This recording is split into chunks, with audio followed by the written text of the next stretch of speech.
Tucked in the forests of the North Shore sits this idyllic swimming hole. We come to cool down in the heat.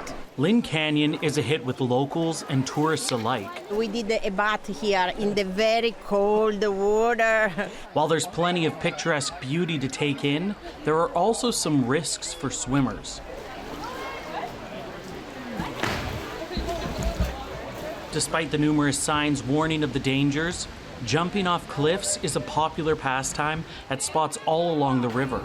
I've done an 80-foot cliff jump just a little while ago, and I hurt my knee. So I know it can be dangerous, but ones like these, I don't feel like they're too high. First responders say the majority of their calls at Lynn Canyon are related to cliff jumping injuries. Cliff jumping is inherently dangerous, and conditions change on a daily basis. You may jump in one spot one day, and the next day it might be a totally different landing for you there.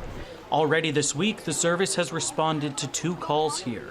On Monday, a man dislocated his shoulder after a cliff jump near Twin Falls Bridge, and the rescues can be especially challenging given the terrain. Overall, Danks says the repeated calls place a strain on the department. We want people to enjoy the outdoors safely, and there's a way to do that. He says signs and fencing are there for a reason.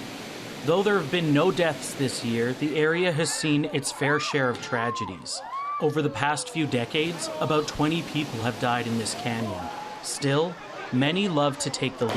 It's a little bit scary in the air, but as soon as you hit the water, sometimes your toes hit the bottom, but it's not bad. But officials say there are a few things to watch out for, like how hard it can be to gauge distances. It can magnify things and make it look closer, it can distort it. If there's any ripples on the water at all, it'll distort the shadows and rocks that are underneath the water.